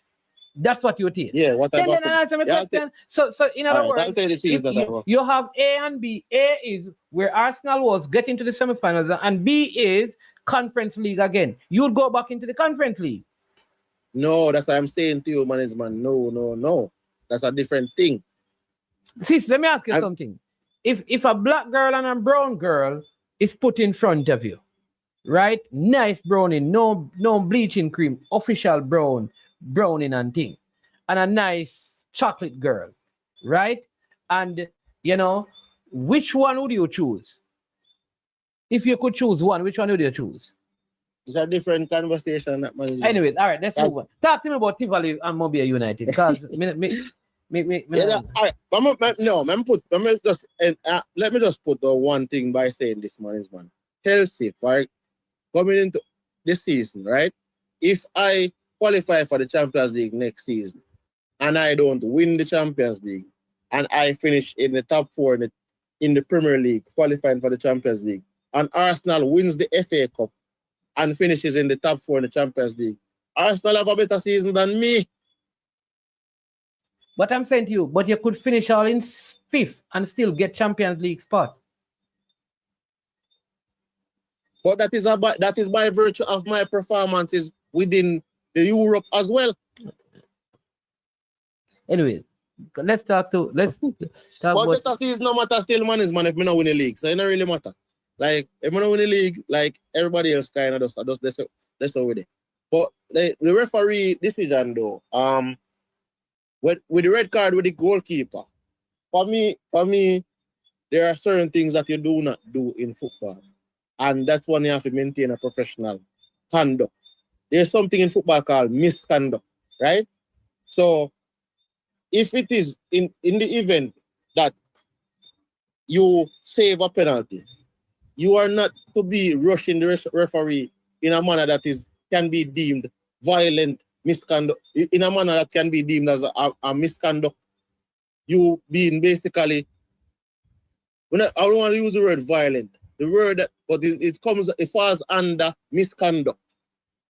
Your approach to the situation by being cautioned is to approach the referee in anger. It doesn't matter what you do or say at that point in time. Because the referee. So you're saying that when somebody go to the referee in anger, they should be carded? Yes, if you approach the referee in such a way where the referee are meaning, all right, put it like you can. But Sisi, when we watch Premier League games every week, man approach referee in anger when a decision go against them. All right, look, what I'm saying to you, man. Did he touch the referee? That's a different thing. Approaching the referee and touching the referee is different thing. All right, so I when I looked at it, He touched the referee. So I agree that it is misconduct and it's a red card. What I disagree with you about approaching a referee in anger. Approaching the referee is different from physically assaulting the referee, which any sort of touch, it could be considered that. Yeah, so maybe I should correct myself. Let me correct myself in saying that if in approaching the referee, you would have physically touched the referee in your approach. So me run up in a referee's face, and by the time I quint, my chest or arm or something touches the referee. Then that's a card, because the fact of the matter is I could have approached the referee and said something without touching the referee. But the way in which I rush the referee, so it can be deemed as misconduct, because me now touch the referee, which I probably could have said something to the referee in protest, but because of me physically touching the referee, I think it is within the referee's right to say, yeah, wow, this is misconduct and this is a cardable offense, and you're getting a red card. All right. Because you want to dissuade anyone else from taking that approach. All right. At the start of the game, Lennox Russell had on a black tights. They told him he had to go to the locker room and change his tights. He goes to the locker room, he comes back out. A female fourth official is standing there. The female fourth official asked him to see the tights. He pulls his shorts all the way down in front of the female referee. Is that a card? I'm giving him a yellow card, man. It's a yellow card. Okay. Because it's exposure of your extremities. Exposure of your extremities. So is there anything like that? So look, put it like this, Mannings, man. I don't know what he was trying to show the female at that point in time. The tights. I'm saying to you that is there a way in which you could show the tights? Of course. But my question is it a cardable offense? So because aren't there times when players nowadays them tucking in them shirt and thing and then pull down them shorts to tuck it, is that a cardable offense? No, that's not a cardable offense. No. It's the way in which certain things are done in a management. If I ask you to change your tights, and then when you change your tights, when you come back, and I'm saying to you that, let me see if just so visibly see if the tights was changed. Yeah. The way in which he did it is a card. Sorry, it's a card. Why is it a card though? Why? I'm trying to figure out. I am trying to figure out. It's inappropriate, but should it really be a card? All right, so let me see. Me want to put it in a way where I'm not trying to. If you say, I mean, that's no. Remember that the referee has the ability. Basically, it's like an inspection, right? Yeah. So to inspect if you're wearing your proper attire and all of them something there. So if it is that me ask to ensure say yeah wear something there, I think it's a cardable offense because it's he displayed unsportsmanlike behavior. But what is unsporting, but unsportsmanlike behavior? What is all right? So Cece, normally before the game, officials go into the locker room to check the players' gears and equipment, at least in official competitions. When you go in there, some of them are in their tights alone, and they show you the jerseys and the shorts. That is not unsportsmanlike. No, because what an management that is behind closed doors, that is in a dressing room, but on the field, when it is being displayed, broadcasted, it is being broadcasted globally, and you are here exposing yourself. that is not because that has now become an unsportsmanlike behavior, unsportsmanlike conduct to expose yourself to verify if you change the shot, the tights. All right, boss. It's the place that you do it in the Mannings, man. I don't agree with you still, because but you don't agree with me. No, sir. All right, so let me ask you this. Because there are many other times on the field when people's tights are exposed and things for many different reasons. So I don't know. I don't know if I agree with you on that.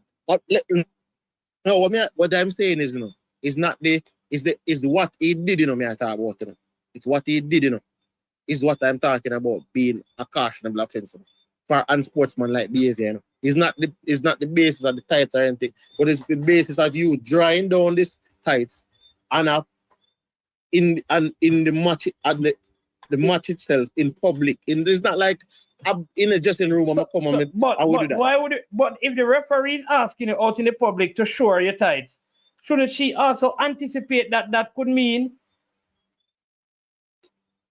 that you do what you did? Well, I guess as I say, if the referee asks the question, maybe him can. The referee come ask him the question, him feel frustrated, and him do what him do.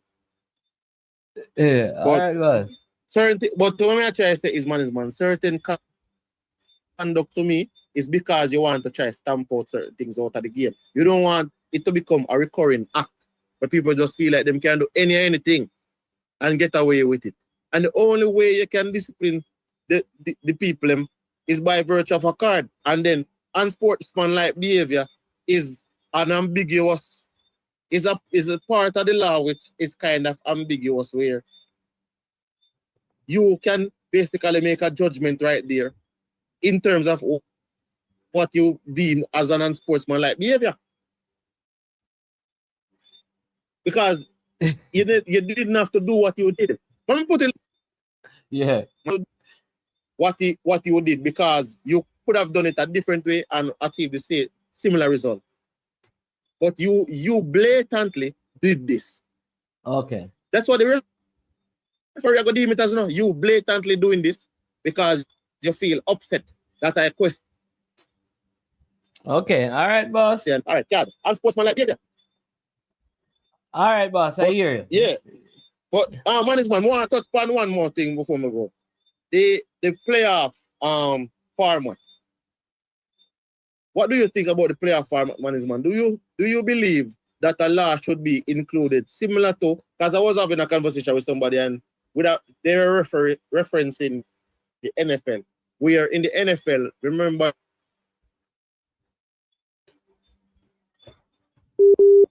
they have the two, so they wouldn't play in the first round, they get a bye to the second round. Yeah. So but what it says is that because you have 14 teams, so 7 on one conference, 7 on the other conference, so you're going to have an odd number out. So they're saying the lowest seed to qualify will play against the number 1 seed. So whichever seed, when the teams play and whichever team qualify, whichever team was finished at whichever team was the lowest seed in the qualification, then that team will play. So if you were an 8th seed coming into the playoff, and I was a 6th seed coming into the playoff, and a 3rd seed did it too, 3 seed, but the 3 seed and the 8th seed qualifies to go to the next round. The 8th seed will play the number 1 seed every time. Okay, I understand that, because even in the NBA, that's normally how it pans out. The 1 seed play the 4 seed, 2 and 3 plays. Yeah, but I'm saying, but in the NFL, because they have a bye round similar to us in the JPL, that we have a bye round where the first and second place team doesn't play. I would have thought that they would have put a rule say the lowest seed to qualify plays the number 1 seed. So the reward for the number 1 seed to finish number 1 is they get to play the lowest ranked but you team must, that qualifies. Right, so here's the truth though. I think it's a little bit different, because let's do this. If Tivoli had defeated Moby, yes, and Cavaliers lost to Portmore. Mount Pleasant would play Tivoli. Yes, but management, listen to the problem. You notice what you say a while ago? If. Yeah. So what we are doing is that we are replacing the word if and putting up a certainty. We're taking out the possibility. Here's what though.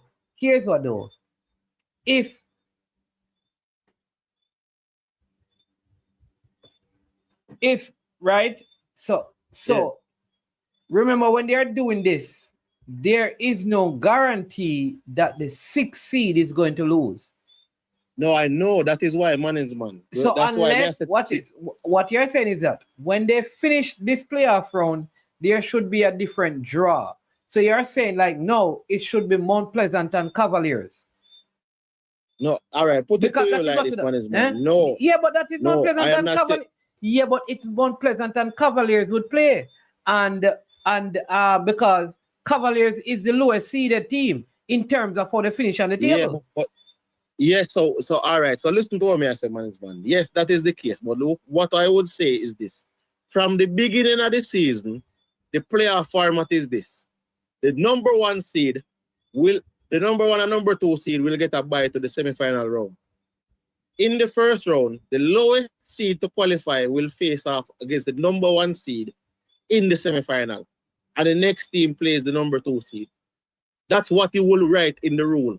So from the beginning, from the first ball, before the first ball is kicked, that would be in the rule. So by the time the playoff comes around, it doesn't matter what goes on in the who beat who. If number 3 win, number 6 win, it don't matter.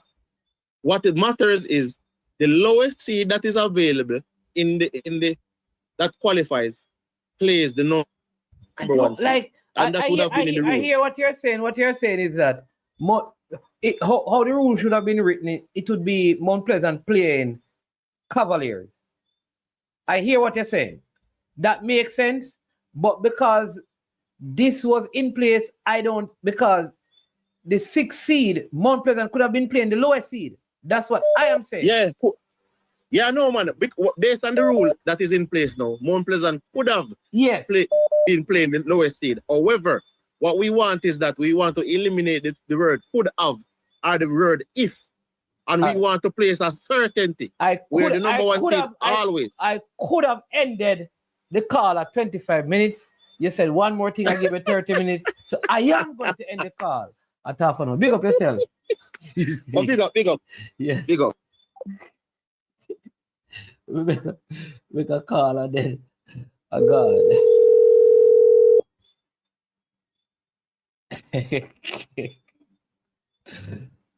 Hello? Southie. Welcome to the show. Congratulations, sir, on your Liverpool success. Yeah, thanks for that. Hey, just listen to CC there. CC I struggle to explain the thing to you, man. But listen, first of all, Mount Pleasant is the number 1 seed, right? Yeah. Them play during the season and they become the number 1 seed. And then Arnett is the number 2 seed. Right. So there's no after you give Mount Pleasant a bye, after you give both of them a bye, because them finished first and second, there's no way then Mount Pleasant as the number 1 seed should be playing a higher ranked team than Arnett.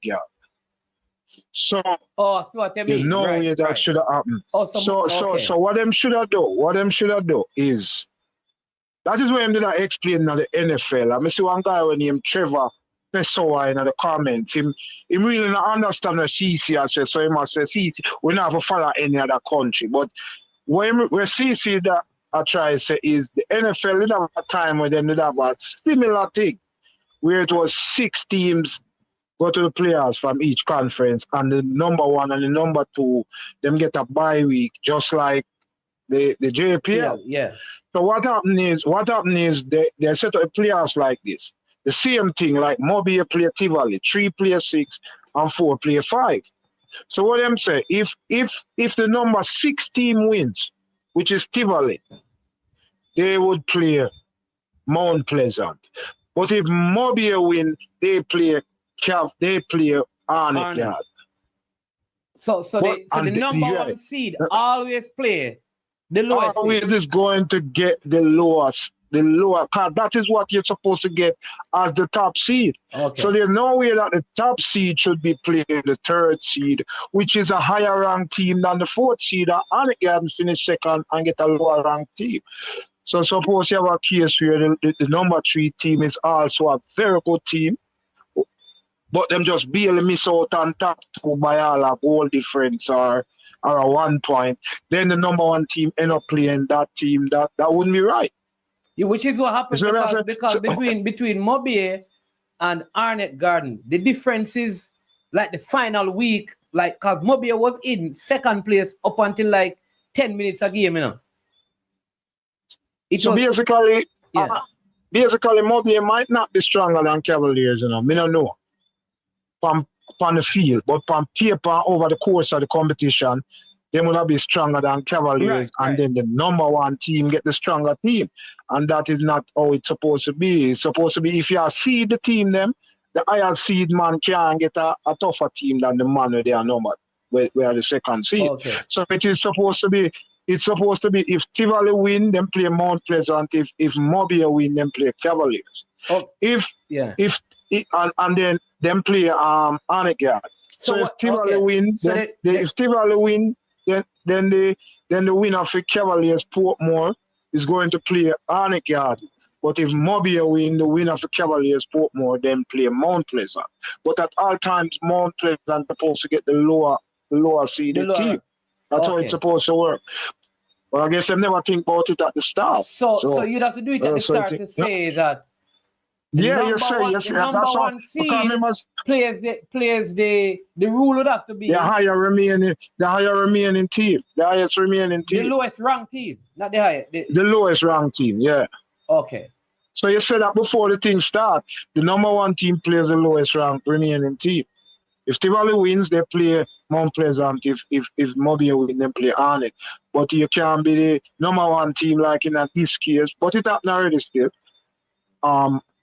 Mount Pleasant are going to play a higher ranked team that way Arnett gets for finishing second.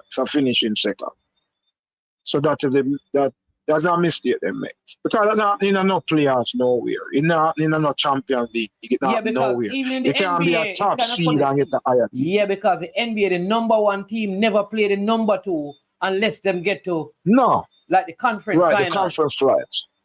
So at no point in time you can have that. Like everything we have a knockout, them always have the highest rank play the lowest rank. Highest rank play the lowest rank. And when you have a knockout like what we have, because they now have 8 teams, because if they don't have 8 teams, they wouldn't have that problem there, because 1 would play 8 and 2 would play 7. But them don't have 8 teams, they have 6. So then you have to do it that way there. You have to give the man in the lowest ranked team to play. So that's easier still, but it might take long, you know? Yeah. You know what? Watch the semifinals. You know what? Watch the playoff games. Watch the one with Cavaliers and Portmore. I mean, let's want to talk about that. Portmore did. Yeah, watch out last night. Last night them play on last night. Monday. Monday. I think Cavaliers look boring to me still. Like, yeah. You know, first of all, Mr. Cavaliers that take a long goal kick from the guy named Richard King, and a long time I don't see them thing in a football. Well long. Every time I go out, they take a long goal kick up to the half line. You know, from when I don't see them thing there in a football. So yeah. But I watch some of the Tivoli game before though. The one we have the whole controversy. Yeah, I think the goalkeeper. I think the goalkeeper guy, I don't know what I think he believed the referee called but the game to take the penalty and him just get mad. I think that is no, him save the penalty. I don't know, them guys there, them kind of indisciplined still. I don't notice them all that criticize the ref. Also some of the coach too. I'm listening to Jerome Wade interview. Them always everything is the ref. Yeah, you know? But him right about a Mobile playing in the first leg. Him should I get a red card? Yeah, that was a red card. Yeah. That was a red card. Yeah, I don't know how them. You know what I want to know? I know in England, right? they rescind red cards. So if you get a red card, they can go back and say that was not a red card and thing. Yeah, but, they have some panel will look back on the thing and all that thing. All right. The issue I have with that kind of thing in football is that you must also then be able to go back and say that was a red card. Because they don't do that. No, they don't do that. No, there's no rule. That's what I'm saying. That in England, what normally happens is that if you get a straight red, they can go back and say, listen, no, that was a yellow card offense, or it was not a cardable offense because the player dived. So remove the card. The man don't miss how much him can play. Because they did that with Lewis Kelly from Arsenal. It has happened a few times in England. No, But this. Oh, continue. Yes. Yeah, but my thing is then the rule is unfair, because if you can take back the card, you should also be able to apply a card when it is outrageous, like the player in the first game. But the goalkeeper guy now, didn't he touch the referee? Yeah, no, him deserve a red card, man. I'm just going back to the first game because I think when I look at that tackle, that's a cardable offense. The player was still allowed to play in the second game and influence the game. So yeah, should I get a red card, man? Yeah, so what I want to know is that if there's any rule that allows the game to be quote unquote officiated in applying cards after the game is done, or it only applies in taking back a card. I don't remember. I don't know of that. I don't know of that happened. That's something I'd love a referee to tell me. And the other thing though, the guy who pulled on him shots. And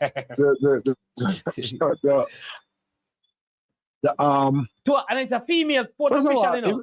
I'm saying that. Why would they do that? Yeah, it's a female. Him come off of the fee because him thing underneath him shorts was too long, right? And the wrong color or something like that. Right, so it was the wrong color. So the lady, him that tried to pull it up. So the lady said no, because if it comes down, when you start playing, we are going to give you a card. Go and change it. So the game actually started. So eventually get the card, right? No, he goes to the locker room, comes back. And him change and come back. So now before he goes onto the field, the fourth official female. She asked him something and him pull on him pants. He pulled on him shorts all the way down. What CC is saying that. And what him do to him after that? People are saying that that's a cardable offense, but he did not get a card. She should have called him, yes. Them should have called him, yes. Okay.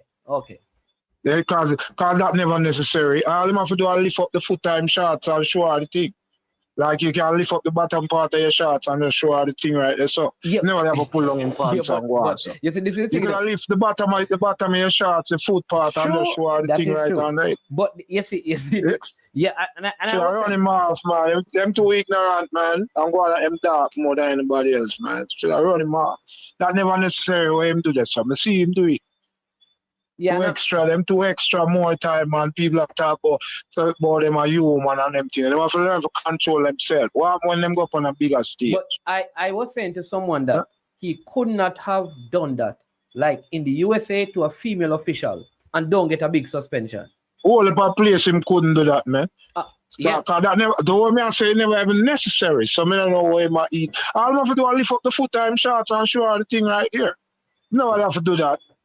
I pull on the whole line pants and who wants to that? I'm just thinking like if that was in our USL and he did that, he probably would not be able to play in the league again. Because that is like them too extra, man. Watch enough for the game now and see them go on. Them extra, man. Them extra some of the times no reason. No reason at all. And there some people that support them and them think that. And when we watch foreign game, we see man run up in a ref face and do this and do that and do this and do that. So what? What do I have to do with them though? And first of all, I don't see them touch a referee either. Them run them mouth to the ref. I don't see them touch a ref and anything. Yeah, and this year a lot more players were recorded in the Premier League for that kind of approach to the referee though. Like they were trying them should run after you them on. Them should card him, man. They run him off, man. But them lose the game still. Although them like Tivoli still. Yeah. So yeah. But congratulations again, man. You did say that Arsenal they're gonna have God of honor. Yeah. We have to tell you a long time, so by the time you come up, they'll win the league already.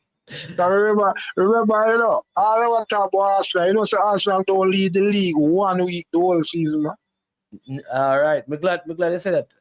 At all time, Arsenal like 4, 5, 6, 7, 8 points behind Liverpool. At all times, you know. Yeah. So at no point them, and the reason why I'm going to tell you that, so when by the time we come, they have a God of honor. And because even though the last 5 games it looked tough, the games in between that they look like a whole heap of winnable games in between that. Because I'm going to play all of the teams that eventually get relegated and like rubbish Man U and all them things there before them get to them 5 games. Yeah, I think like when I think we learned in I think one of the years Klopp had some serious injuries. Like Liverpool had some injuries when I think even Robertson was injured, Trent. So sometimes in the Premier League I realize that your best season, a lot of things have to come together. One, your team have to be consistent right throughout the season. And you also have to you have to have players have to be available. Yeah, you have to have depth. And then the whole injury thing. I think the Arsenal coach mismanaged some of his players. Because I don't think because the league, especially the league is more like a squad team. Is the squad. It's not just the first 11 and stuff. It's more like it's players that have over injuries and suspensions and everything. Right. So like even like all them all that tell you say Arsenal have injuries, Liverpool have injuries, you know. Them doesn't talk about it. Like look how like Alisson missed like about 10 games, but then the other goalkeeper will come in. But not Alisson, but it's not so bad. Kanate miss some games, but what I'll say is that when you look at the Liverpool, Trent miss a number of games, only party. When you look at the Liverpool team, come in, when people come in, them still maintain a level. But not only that, I also think like Liverpool starting 11 had some like you'd see Darwin Núñez sometimes, Jota sometimes, Diaz sometimes, Gakpo sometimes, right? So I think Curtis Jones in midfield sometimes. So you see a lot of that. With Arsenal, I think this is Arteta problem, that all of Arsenal major players who have injured have had similar hamstring injuries. And I think that is overwork. Because maybe not play them too much. And that is that is why when people use injuries as a reason and I say, oh, if we never get injuries and that is also part of management, you know. So you see monitor minutes and stuff and even soccer. When them say soccer was playing all the games, he play soccer all the time. And then soccer end up with a hamstring injury. Same thing, Declan Rice out with hamstring injury now. Kai Havertz had a hamstring injury. Timber have hamstring injury.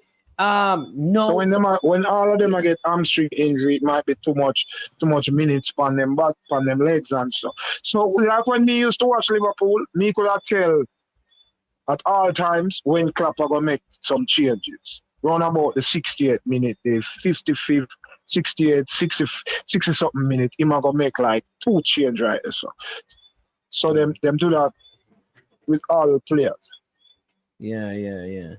Them do that. So even this coach, him do the same thing, you know, but it might not be the same players. But if you notice, him always change about 5 players during a game. Always. Different players. So they monitor the minutes and stuff. Exactly, because Arteta play the players on Paul.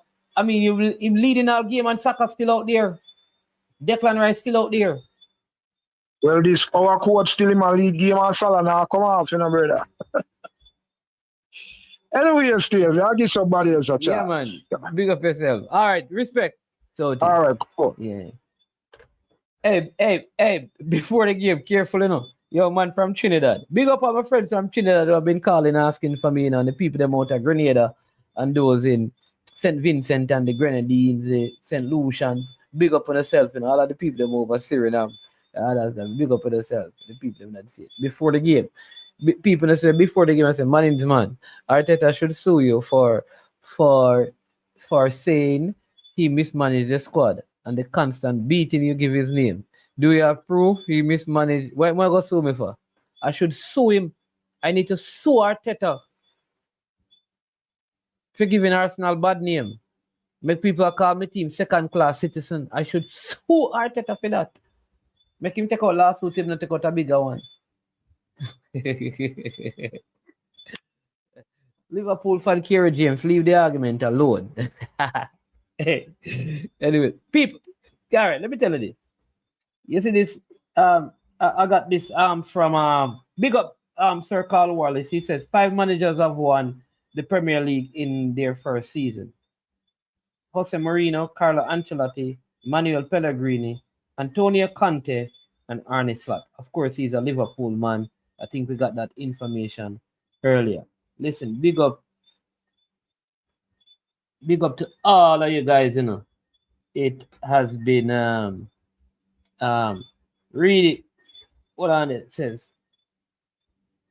I need to read this, you know. Maybe I'm going to do this tomorrow, you know. Let me see, maybe tomorrow I have to do the one, you know. Just one. Let me see what if it's long. I don't know if you read this publicly, you know, so I'm going to check it out tomorrow to read it quite long. All right, it's a very lengthy thing. Blue and white Russies are going with things. 1995 Mannings reunion. Listen, tomorrow we're going to talk to the Ali Cup gang, because Ali Cup and another Folly Cup are going. It'll come up again. So Scholar, Sambo, and the rest of the man them are going to be an I Am Sure Sports. We have a big chef in a big competition, a female from the States, you know, calling out to some Jamaican because she have Jamaican connection to support her in a massive competition. We're going to have her on as well. All right, that's on for tomorrow. All right. Also want to say, get well soon. Deli Ranks normally do the, you know, the Ali Cup local jingles them, and he was in an accident in Atlanta. Deli Ranks, hope you're doing better. Hope you're doing well. You understand me? So Ali Cup and another Folly Cup. When can we expect to see the squad for the Unity Cup? Friday, you shall be seeing the Unity Cup squad. You see what I say? Of course, you know, part of the problem with the Unity Cup squad is you have to basically almost wait until the playoffs like come because you don't want to pick a player, for example, and then he gets injured in the semifinals or the finals of the JPL and thing. You also had some players who were in championship playoffs. A couple of them get knocked out. I think Joel Latibodier team got knocked out, and thing you have the others in the lower tier as well playing. So all of those things. But on Friday, you should be getting some information that Marlon Nelson, all road lead to Mobile. No play, no day. Give us what you can on the Unity Cup squad. If you can, big up yourself, Christopher Wright. I don't know what you want. What you want? Me not have done for you, man. Devon Porter is the man, you know, with the plan, you know. Yeah. But it will be interesting. Gold Cup coming up as well. World Cup qualifiers coming up. Tickets are on sale already and thing, you know. But listen, man. Listen, people, I want to thank all of you for the, you know, while I was off, so many people called, checked up, and, you know, tried to reach out, you know, from all over, just trying to find out, appreciate every single one of you. I have a group, the great sports debaters, all of those persons in that group who kind of were up to date with what was happening. Big up yourself, you understand me? I must say that it was hard not being on YouTube talking to you, but like I said, YouTube takes up a lot of time, and there are some very important things in life that you have to pay attention to. You know, the emotional health of your family and your own self, and time when you just have to be a sabbatical. And I'll say this to you, sometimes you need time away from all the noise and the chaos to detox emotionally. And once you have detox emotionally, you can then be at a better place to pour in and help people. Never take, you see, emotional health is very important because it kind of guides several things in your life. And sometimes just the noise and the drama of the space can just cloud your space and crowd your space, and you need to just take some time away. But appreciate every single one of you, you know. Always a pleasure being with you. We'll be a little bit more consistent. You understand me? Like I said, your sons are also at an age where their gifts and talents are causing them to be exposed to different spaces and things that you have to be up and down traveling with them to make sure that they are, getting opportunity to express themselves using their giftings and talents. So I use this opportunity to say to the men who are watching tonight, so you have your sons and your daughters, right? Make sure you're playing a pivotal and integral role in their lives. See, the time that you lose with your kids, you'll never ever be able to get it back, right? If you take them to school and you're driving, talk to them. You understand me? Engage them in meaningful conversations, right? Fly the kite with them. When you're in the States, go to every single game that they play. Make sure you're at the meetings at school. Invest time in your kids. There's nothing that a young boy or a young girl wants more than to know that, especially their fathers, are playing an integral role in their life. The reason why some of you are as successful as you are today is because you had parents who were engaged in every era of your life. And so do that to your kids. Never let anything take up the space of your family, boss. I want to encourage them on there with that. We need a better society, and that begins with parenting. Be a good parent. Be a good parent. You understand me? We encourage them on them. I can just talk like sometimes many people say, why don't your son don't come here and play here because he play football or him do this and stuff. And listen, and people always say them don't like parents who involve, especially in football. If you start talk to your son and you involve, a lot of people don't want that. They want to have full control. You see, anywhere, you see, when my son is at a certain age, when they are at a certain age, no coach is going to be their coach in terms of their life. So if you don't want me to be involved in my son's life, it can't be around your thing, because I have to be involved. Because at the end of the day, when football is gone, he's still my son, still my daughter. So I just want to encourage them on them. Now send off your son to no coach nor nobody, and make them tell us, say, if you're going to bring your son here, you can't be involved because them don't want no parents. You must be involved in the affairs of your child, my boss. No, me not tell us if you tell the coach what to do, but you must be an overseer of what the coach is doing with your kids. So they are teaching them and enforcing the principles and values that you live by. Big up every man. One love in a man. The man them at Clarendon, when me talk to you, the Ministry of Health is saying that Clarendon, not by guns and crime, but the amount of men are dying in Clarendon because of sudden ailment and sicknesses. Clarendon people, take care of your health. Eat well. Exercise. Clarendon, you may talk to you. Sherman the German. You understand me? All the Clarendonians.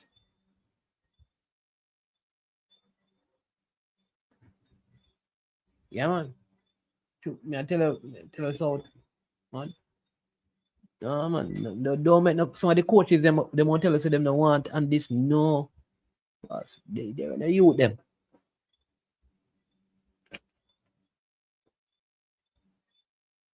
You see me? So big up on yourself. Love and love alone, you know. I am Mannings, man. This has been I Am Sure Sports, and as usual, come to the end of it, you know what we say. Bam, we're over, and we are out of here.